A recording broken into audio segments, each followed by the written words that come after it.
During the last decade or two, I was also able to help a lot of other businesses come up by mentoring, by also investing, but by also guiding and helping them set up their own companies and strive. So if I'm able to do all these things just under the umbrella of Global Properties, imagine what I can do when I have the platform such as GCCI, where you have most of the businesses in the Gambia registered. I feel like with that opportunity, I'll be able to impact more and sort of be able to give back and help most of these companies achieve certain things. Yes, so the GCCI has been very helpful in your journey, really, as a businessman. Absolutely, absolutely, without a doubt. That's it. But I wonder, though, what gaps do you see in the leadership that you think you can fill? Well, I believe Mr. Job did an amazing job during his tenure by doing a lot of reforms, which I believe are also very important. For example, being if you're able to be able to serve in the board properly, you should have some sort of business experience. So I think one of the policies was that you have to be a businessman to be able to serve within the board, which is self-explanatory. We also introduced the fact that there can only be 2-term limit per directorship, which I also think is very important because it gives other people so many other opportunities. In Mr. Job's tenure, he also did quite a lot of policy. We'll come to assess the performance. Okay. All right. Okay. Now I just want you to give me the gaps you will fill. Well, if any, for me, this is, I look at it as we were coming basically from a reform perspective, and now it's more of accelerating and growth. And I think that's where my strength come in. Being able to start up a company from nothing to multi-million dollar business, I think I have a lot of things that I can contribute to the business community. That's it. You've said you served on the board. You're currently serving on the board. Yes. It is said that businessmen, especially top executives, prefer to stay in the boardroom. But I wonder with you, why the public role now? Because Gambia is my country. Gambia is all I know and all I have. And I'm in a position now where I'm able to give back. If you have asked me to do this a couple of years back, I was too busy building my company, making sure that it reaches the stages, that we are today. But now I'm in a position where I have practically handed over the day-to-day management of my business. So I'm able to do more of giving back to our great country. Thank you very much. Thank you. So now we'll go to what I call legacy and continuity. Right. Your assessment of the outgoing president, Job. How would you assess his performance? Exactly. I touched a little bit of it before, yes, you did. Which was the policy reforms that he did. He also did quite a lot of advocating. I remember in 2024, we were in the National Business Council, which was chaired by the president, where he also talked a lot about the cement situation in the country and how we can make sure that we create a more sort of even environment where businesses can strive. Those are the things I really want to piggyback on, to engage the business community, talk to them a lot more, to find out what their challenges are, what their issues are, so we can take it on board with the National Business Council and see how we can forge a partnership with government to make it easier for everyone. Yes, Mr. Job, according to some reports that I've read, was really known for amplifying the voice of the private sector. Indeed. But do you think that he pushed enough with government so that you could be part of the whole team that shapes policy? Yes. I mean, if I was sitting outside, I would probably look at it and say he didn't do much. But the fact that I was inside and I knew how driven he was and how much he was pushing to really get the agendas forward, I definitely know the effort that he's put forward. And I'm quite happy with those. You're quite happy with that? Yeah. All right, I'll ask you this.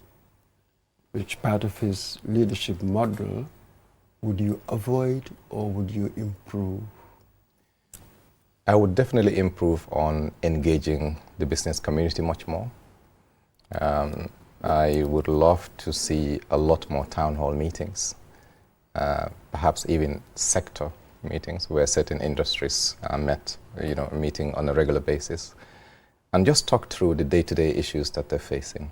I think by doing that, you're more informed, and you can then take a more of a leading role in forming policies, that you can now take to the stakeholders.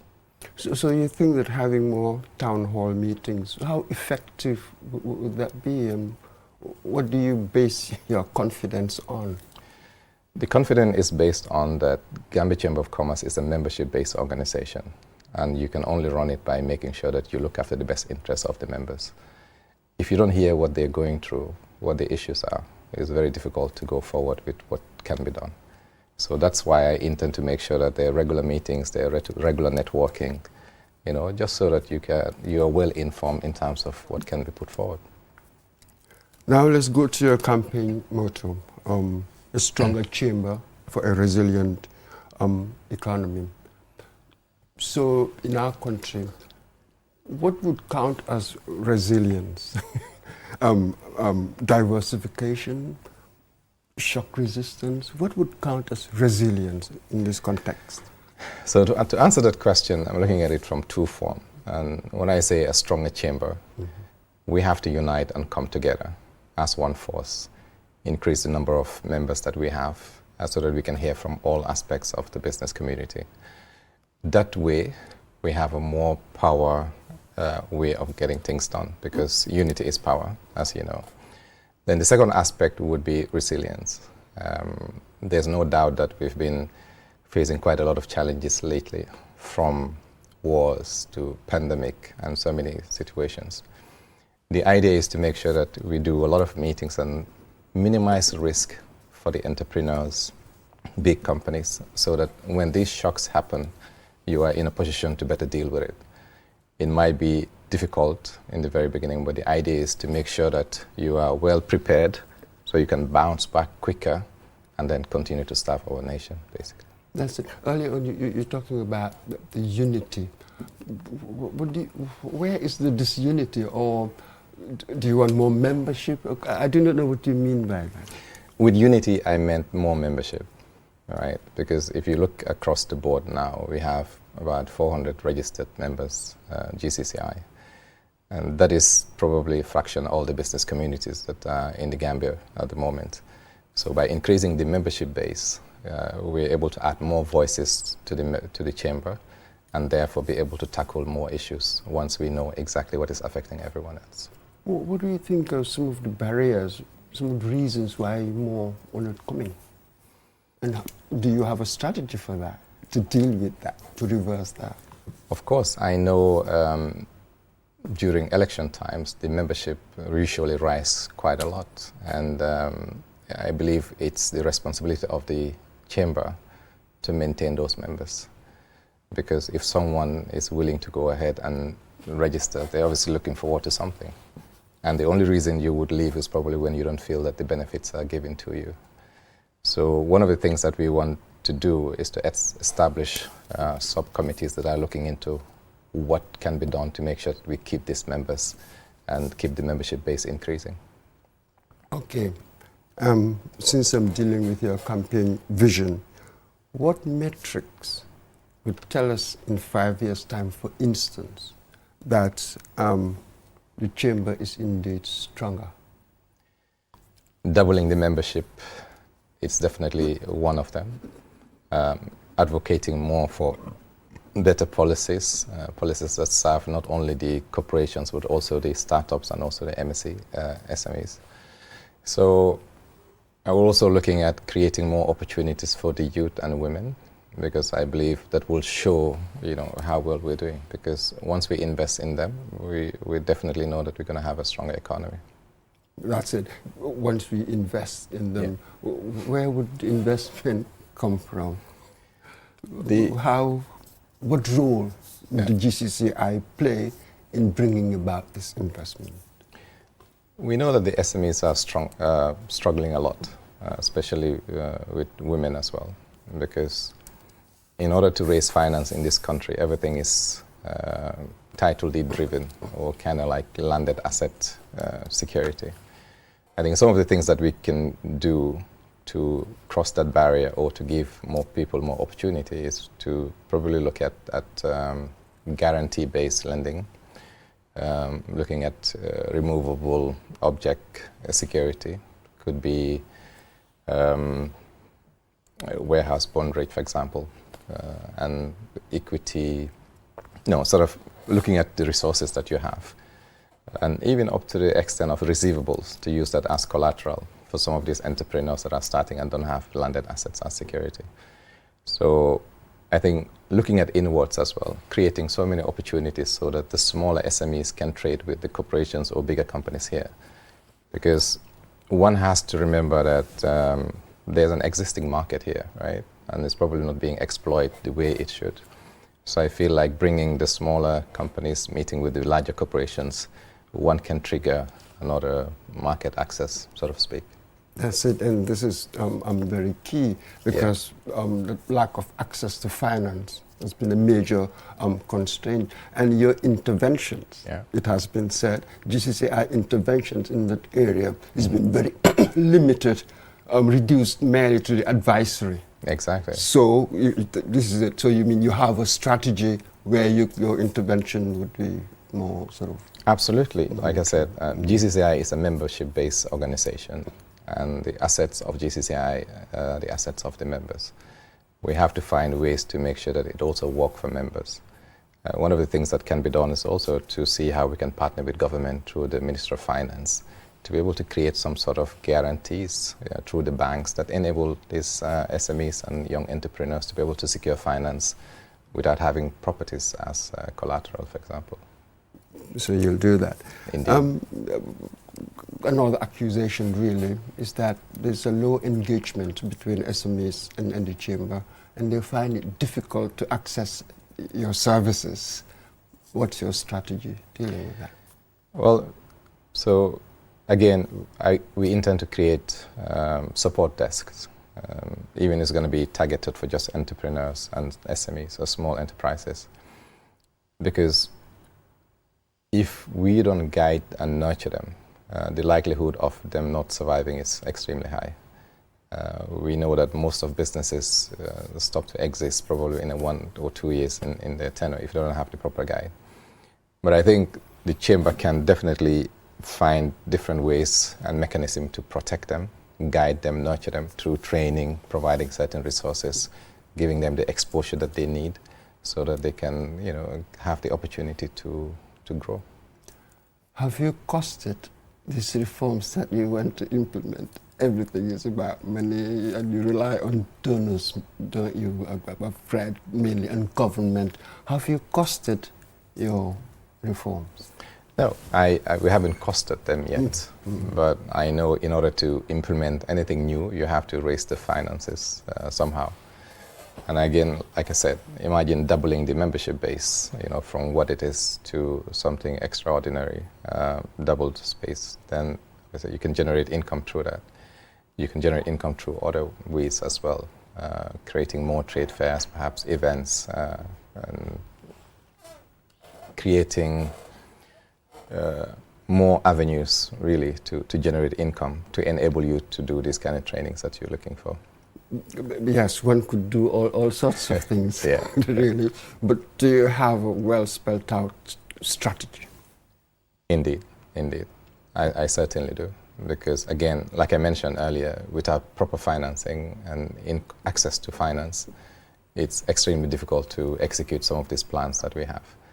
But we know how we can raise funds throughout Can you share it?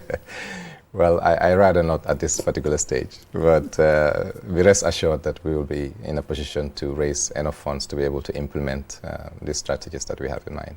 That's it. So apart from finance with these SMEs, what other plans do you have in place? For instance, word mentoring, technical know-how to scale these things? Mentoring. I think mentoring is key to driving a successful entrepreneurship in a country.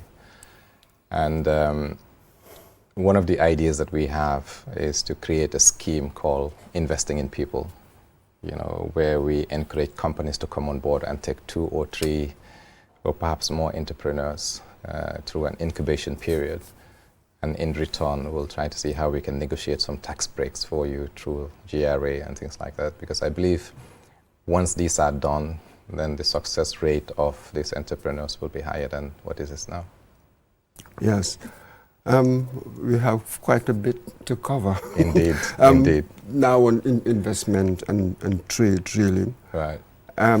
You've said that you pledge to attract lots of investors, but one criticism I've read of the GCCI, I'll see how you respond to that, is that there's really very limited measurable outcomes in terms of direct foreign direct investment attributed to the GCCI. I wouldn't say it's just to GCCI. I think it's reflecting on the country as a whole.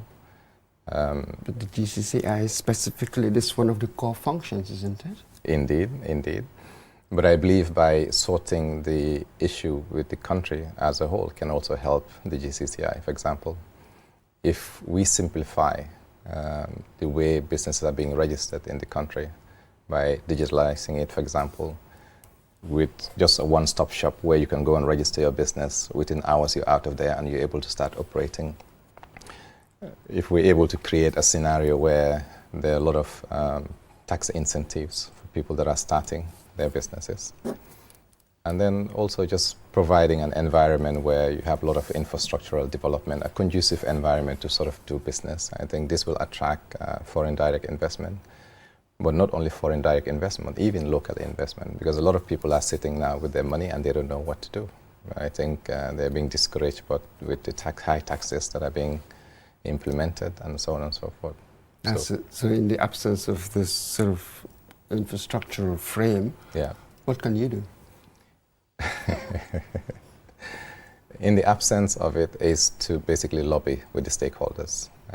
There are certain things that has to be in place for people to invest. In the absence of it, people will start looking at secondary markets and looking at somewhere else. Why are we going to Senegal to invest, for example, or why are we going to Nigeria or other places to invest? Because of ease of doing business, ease of registering your business, and ease of dealing with hurdles that you're encountering. So we have to look at all these things and make sure that we simplify the processes so that we can encourage more investors in the country. That's it. So earlier on, you mentioned tax. I wonder what kind of reforms you will advocate for in our tax policy. Streamlining them.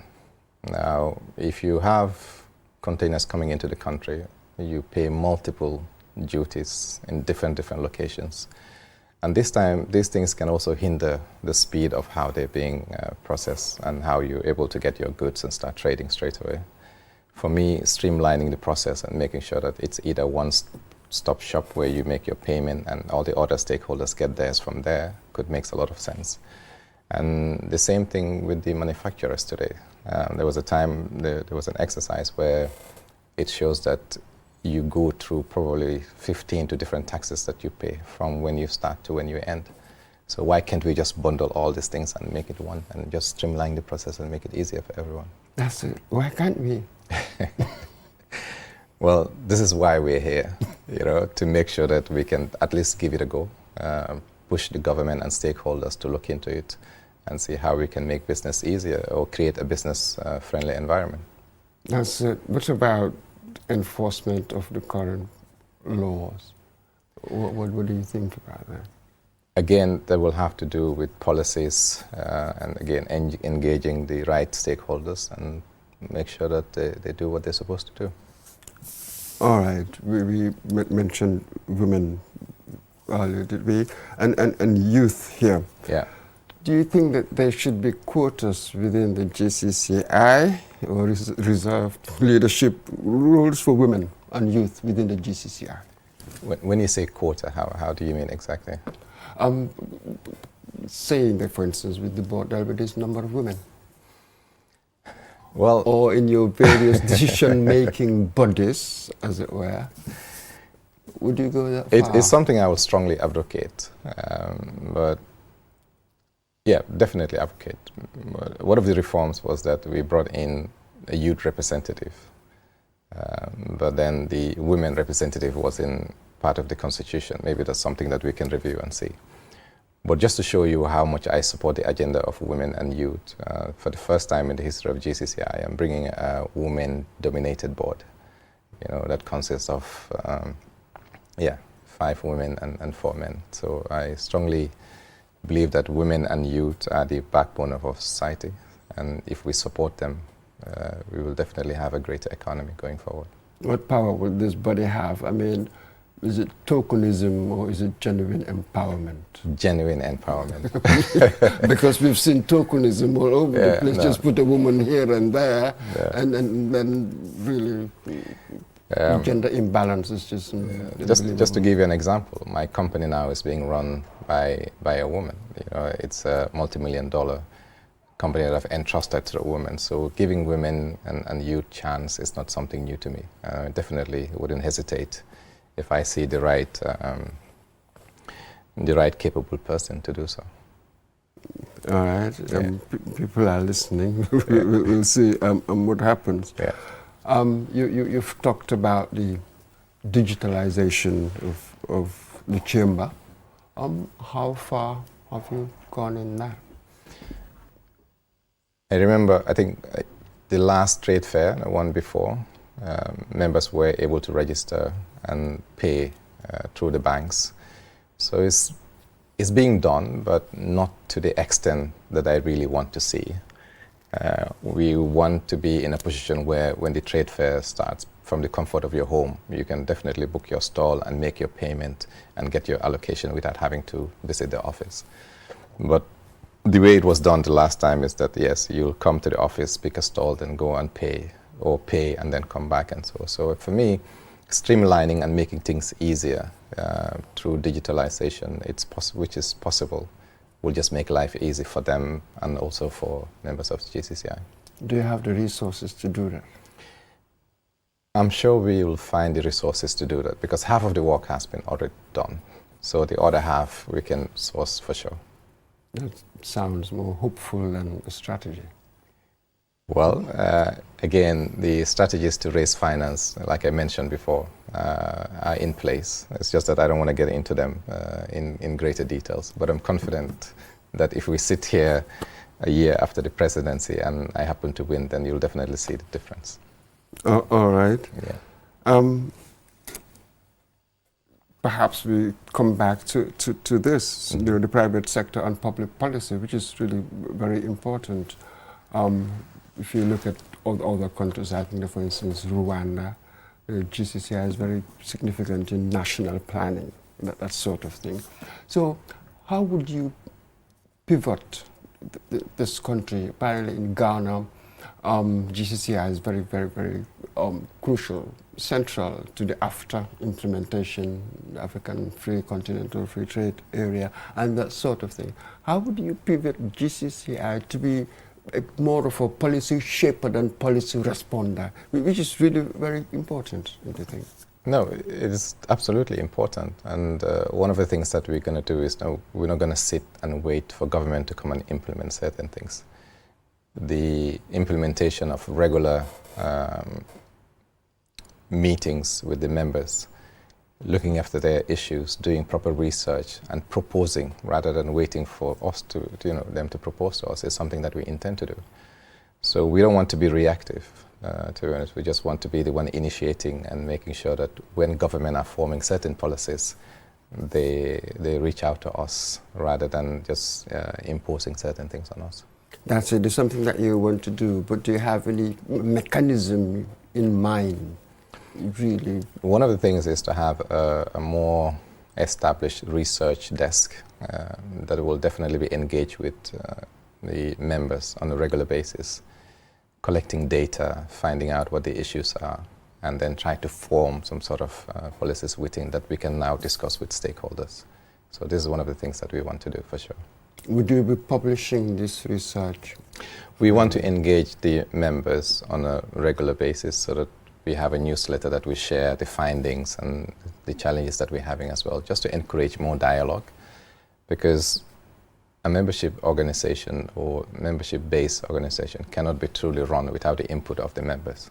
So this is why I strongly believe that the more members we have, the more input we can have, and therefore we can form policies and guidance that we can engage the stakeholders with.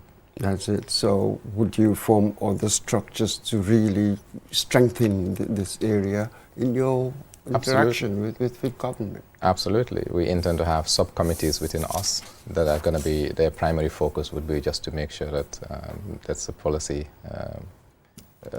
agenda that we're working on. All right. You come from a successful, large-scale enterprise, but many of your members are really small traders. So how would you make sure that the small traders really are not left behind? You know, you tend to prioritize the big players. This is a criticism really against the chamber. Coming from a small player, kind of, because I started my business, you know, with just $75,000, so I know what these small players must be going through. Now, my policy is regardless of your size, you have a voice. As long as you're a member, you have a voice within the chamber. Naturally, the smaller ones would need more protection, guidance, and resources so that they can grow as the bigger ones. But we intend to run it in such a way that everybody who's a member has a voice and no one will be left behind. How would you ensure that? By focusing quite a lot of, like I said, we're going to have separate desks. You know, I mentioned about the research desk, there will be an entrepreneur desk as well. That was just going to focus on making sure that these startups and entrepreneurs are giving these resources and, you know, the support that they need to grow. I have one more question. Sure. But we'll go for a short commercial break when we return. Okay. Welcome to IHT Gambia, your gateway to world-class IT education and hands-on training. At IHT, choose from diploma programs tailored to today's in-demand tech fields, introduction to IT, database administration with data analytics, advanced software development, cybersecurity, multimedia, graphic design and digital marketing. AI and machine learning, Cisco Certified Network Associate, CCNA, Master Industry-Leading Tools and Languages, Python, Java, Oracle, Cisco, Microsoft Visual Studio, and more to gain real-world skills that top employers seek. And right now, enjoy special discounts of $4,000 to $10,000 depending on your chosen program. Visit us at 55 Karoba Avenue, Fejora, Kanefin Municipality. Call 3464-161, 4526-974, 6311-320, or learn more at ihtgambia.gm. IHT Gambia, connecting talent to opportunity.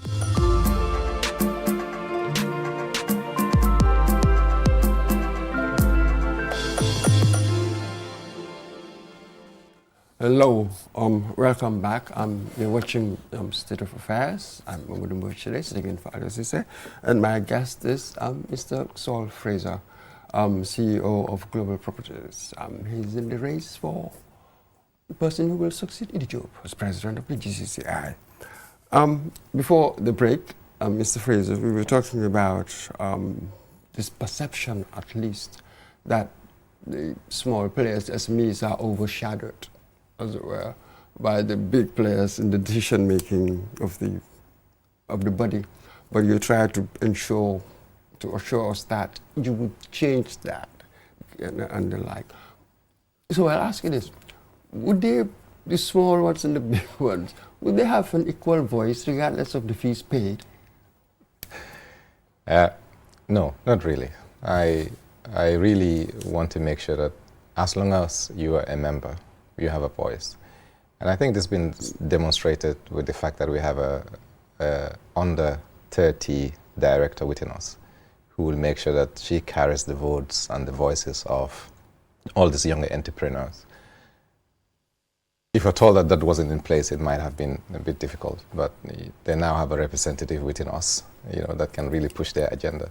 So, some animals are more equal than others. All right.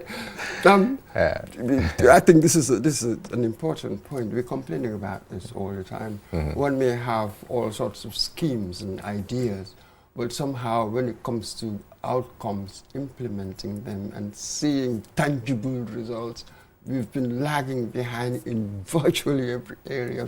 What is your strategy to break that mold? You know, you'll probably tell me most of our institutions, really, when you look at reports, we do so poorly on that. So do you have a special strategy to say that, well, I am going to break that mold and be more outcome-based manager instead of just process-based? At this particular moment, it would be very difficult to come up with a particular strategy. You know, I keep insisting that we're here for the members, and we truly want to do a thorough research and find out what the true issues are that we can deal with. But just to come up with that kind of answers at the moment, I really don't have. Okay, that's fair enough. Yeah, absolutely. Yeah. You've mentioned your 5 pillars. Can you tell us about your 5 pillars before we get into them? Before we get into this? Yeah. Well, the 5 pillars are really, again, the most important one is empowering SMEs. And I think this can be done through creating ways for them to raise finance, providing resources and training, guidance, mentorship to make sure that they pass through this sort of incubation period. The second pillar, again, would be attracting trade and investment, which is key to nation development. But not only trade and investment from overseas, but even internally. Like I said, we've come across a lot of people that have access to money and they really don't know what to do. So our intention is to unlock that sort of area. Advocating for fairer tax environment, which is number 3, which I believe can be done through streamlining the process of paying taxes and certain things, and just simplifying the process so it doesn't be a headache for everyone. Support the youth and women, which is the 4th pillar. I believe they're the backbone of our economy, and once they're supported, we'll have a better business environment and therefore a stronger nation. The last but not least would be digitalization, where everything is simplified, streamlined, and you can basically run your business or do anything that you want from the comfort of your office or home without having to go through all these other hurdles that we're facing at this particular moment. That's it. With the SMEs, sort of, you've already mentioned that you want to double the size. Right. But this attracting trade, there's just so much government, and just as you were saying, the enabling environment, the infrastructure, and all the rest of it that would make the Gambia attractive. There's just so little that you can do there. Indeed, for now, but I mean, lately there's definitely has been improvement on the infrastructure. We've had a lot of investors, especially in the real estate sector, who've come through and are really happy with what they're seeing. There's a lot of construction going on, roads and all those things. In terms of the tax system, there's still a burden because, again, there's just too many to go through, and people just prefer a simplified method of going through tax issues. These tax incentives that are being given to foreigners, I think it's also high time to also look at how we can pass it on to the locals as well. Introducing tax breaks for startups or SMEs, just to give them the opportunity to grow and become, perhaps go on to the next stage, which is the larger group and whatnot. This will definitely help in terms of raising finance, in terms of so many other avenues. So I think one of the policies that we're going to look at is to engage the stakeholders to look into that for sure. That's it. Mm-hmm. And one wonders, I mean, why they're not doing it? Well, I've been running my business for the last 18 years, you know, and so many people came to me and asked, why didn't you go to GAIPA for this and this and that? I tried a couple of times, but there's always something stopping me from achieving that. And on the other hand, I've also helped other people or other companies, you know, that are international companies, foreign companies that have come and they were able to secure this certification. So it still baffles me that we're prioritizing foreign direct investment and not local investment as well. So these are things that we really want to look into. I'm not saying that we should stop supporting the foreign, but let's also look after ourselves to make sure that we grow our economy the way that we should. There's recently been what is called local content bill. Yeah. What do you think about that? I think it's amazing. I think it's something that we should really empower. I remember 15 years ago when I went to start up my business in Ghana. I wanted to register my business as 100% foreign owned, but then I was asked to provide investment worth of $500,000. But the moment I had a local Ghanaian partner, the registration went down from $50,000 to $10,000. You know, so if we were to introduce that, we wouldn't be the first nation to do it, and definitely not the last nation to do it either. But prioritizing your own doesn't mean that you're punishing others. So the local content bill is something that I strongly advocate for and support. That's it. But isn't our situation similar? If a foreigner were to come, you know, the scenario you're just giving me now, Yeah. how would it play out in this country? Well, it will play out in such a way that once we have local partners, things become easier. And then you empower the local partner. No, what I mean is right now. Yeah. What's going on? When Right a foreigner comes to invest in this country? There's literally no restriction. There's no restriction. We're seeing foreigners registering 100% owned businesses, foreign owned, and without any restrictions whatsoever. Not that I'm aware of, per se. Yeah. Again, and the fee is not any higher. For instance, with you, if you had done that, be a foreigner, the sole owner of that company would have paid 100,000. no, the registration is the same. It's the same. Regardless, yeah. Extraordinary. Yeah. Generosity, this country. Indeed, we're too kind. We're too kind. Yeah. So that is mainly government. You need government to change that. Is it? Is it a governmental issue? It's a governmental issue, but it's everyone's issue. We have to rally behind the government with certain policies. Who's got the decision making? Who can take a decision to change that? I think that's really what's important. Yeah, it's only government who has the powers to do certain things. But sometimes they also need pushing and advocating, lobbying to get these things done. So, but I'm sure that the content that they're working on is going to be beneficial to the nation. But why do you think we've got this? It's patently sort of unbelievable, given other examples. Yeah. What benefit? Is there any benefit? This system, what we have right now? Is it that would it make it easier, as it were, for foreign investors to come? And are we actually seeing the numbers? Is that actually true in reality? To be honest, in the past, there wasn't many Gambians leading big companies in the Gambia as they're doing now. So perhaps in the past it was something that was encouraging. You know, we needed the investment, we needed to create job opportunities and things like that. But now we have a nation where there are a lot of educated Gambians, a lot of Gambians that have taken the bold step to really invest into their country and investing massively. And more of these are coming. So it's only right to create certain avenues for this trend to continue to happen.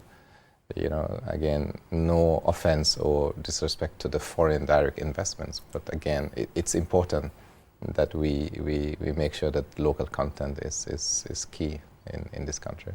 So there was a period perhaps when circumstances sort of justified that sort of thing. Indeed. But the context has changed. Indeed. Drastically. It has. It's looking at my current network now. The numbers or the turnovers that we're doing is something that others would have dreamt of many years ago. But now you look at it and you feel like you're not even doing, you know, half or quarter of what you should be doing. So our ambitions are bigger.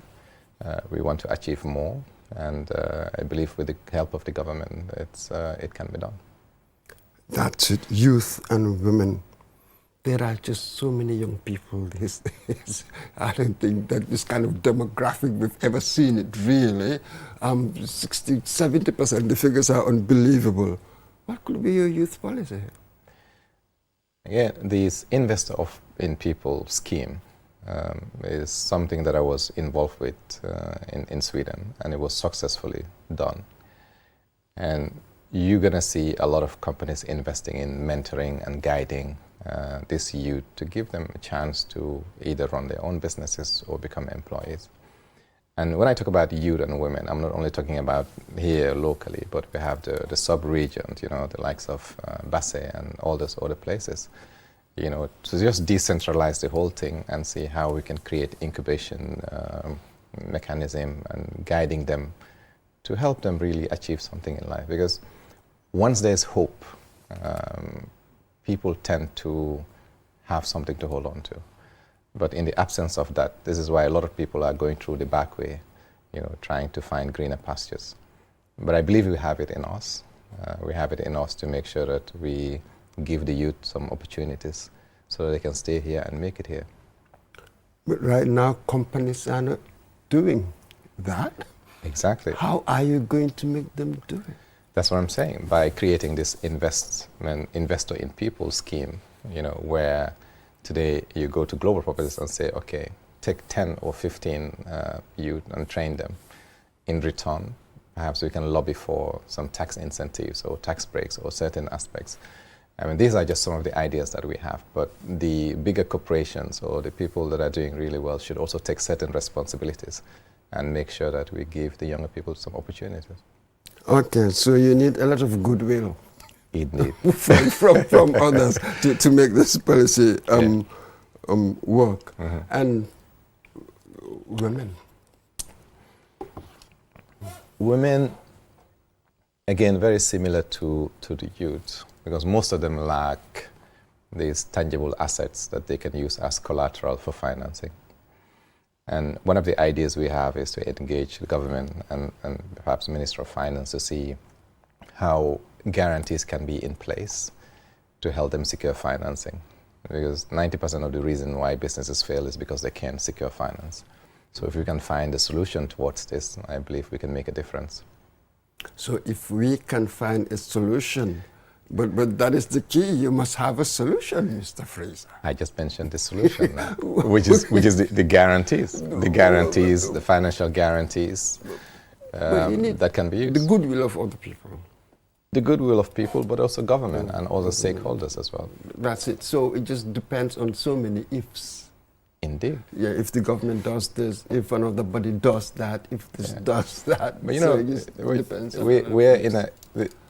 at the moment, you have to basically try the unconventional ways of doing things. If you're going to continue doing the same thing, following the same path, nothing is really going to happen.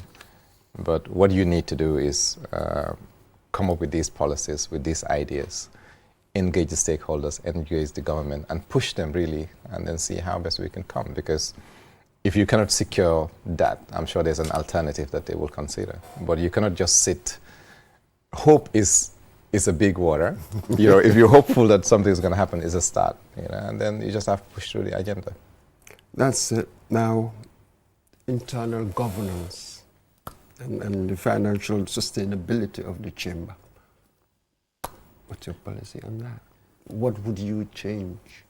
Well, The financial sustainability, I think earlier on you talked about resource mobilization, isn't it? Right now you depend so much on donors and government. yes. And with donors, well, Trump is showing us now we're not dependable. And governments, well, I don't know. Exactly. What's your take? We intend to create a lot of other revenue generation sources, either through increasing membership base, creating resource mobilization, regional access markets, for example. Right now, we're only trading, well, I wouldn't say we're only trading locally, but also increase the membership access to bigger markets. And in that way, you're able to generate more resources for yourself and also for them. But I believe the chamber has many more avenues to raise money through creating perhaps a little bit more diverse trade fairs. It could be industry-based instead of just like general trade fair. You can create trade fair, for example, for real estate companies alone, rather than having just one for everyone just once a year. We intend to bring all the other chambers on board as well. You know, you have the Women's Chamber of Commerce, you have all these other chambers. Why not bring all of them and consolidate the chamber to become stronger and also be able to have a bigger voice in terms of lobbying and whatnot? I wonder though, you mentioned trade fairs. We've had a few sort of in recent years. Have we really assessed what's been the major impact of these trade fairs on businesses here? What's the feedback? So it's quite funny because during trade fairs, you get a little bit of complaint here and there. Or I'm not going to come back because the sales were poor. But these are the same people that will come back and queue to get stalled for the next season. So our true assessment is that it really works. You know, people really make sales on these trade fairs. But just going back to the history that I told you before, how impactful this trade fair was for me 18 years ago.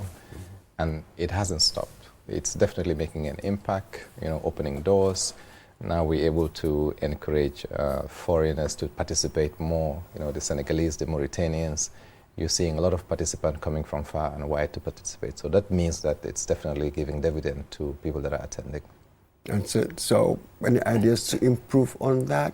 Or you're happy with the momentum? No, obviously we're not happy with the momentum. You always have to look at ways to improve and make it bigger and better.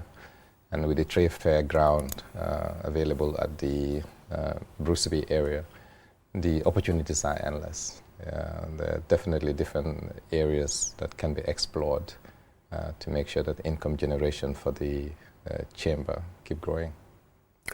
Yes, we're coming really towards the end of the program. I wonder, to all the chamber members listening out there, if any of them, what would be your one-line pitch to them to convince them that you are not just a businessman, but a leader that's the right person to guide the GCCI into its next chapter? As a seasoned businessman, I've been here over the last 18 years, started from nothing and growing my business to what it is today. So I've gone through the hurdles, the challenges that most of you are going through today. And once I'm giving the voice, I'll definitely listen and make sure that your voice are heard so we can create policies and guidance together so that we can achieve better and stronger businesses for Gambia. If they compare you to other candidates, what's your defining difference? I believe I have the knowledge and the expertise that this job requires. I also have the competency. Like I said, I've gone through the ropes of starting, going through the middle phase, and obviously to the end. The experience is definitely there. I listen, and I'm willing to learn from all of them and look at what their issues are, and so we can tackle it together. Okay, quick fire round. One word that best describes your leadership style. Inclusive. Inclusive. Book or mentor that has most inspired your business journey. Who Moved My Cheese? Who Moved My Cheese? By? I forgot the name of the author. It's about the rats and the cheese and whatnot. Yeah. Tea or coffee? Coffee. I want to know. Time is out, we are told. Thank you very much. Mr. Saul Fraser, entrepreneur, GCCI presidential hopeful. So we've heard his vision for a stronger Gambia and a more resilient Gambian economy. The upcoming election will determine not just who leads the GCCI, but how the private sector shapes the future of business in this country. From all of us here at State of Affairs, thank you for joining us. Until next time, bye-bye. Welcome to IHT Gambia, your gateway to world-class IT education and hands-on training. At IHT, choose from diploma programs tailored to today's in-demand tech fields, Introduction to IT, Database Administration with Data Analytics, Advanced Software Development, Cybersecurity, Multimedia, Graphic Design and Digital Marketing. AI and Machine Learning, Cisco Certified Network Associate, CCNA, Master Industry-Leading Tools and Languages, Python, Java, Oracle, Cisco, Microsoft Visual Studio, and more to gain real-world skills that top employers seek. And right now, enjoy special discounts of $4,000 to $10,000 depending on your chosen program. Visit us at 55 Karoba Avenue, Fejora, Kanefin Municipality. Call 346461 4526974 6311320 or learn more at ihtgambia.gm. IHT Gambia, connecting talent to opportunity.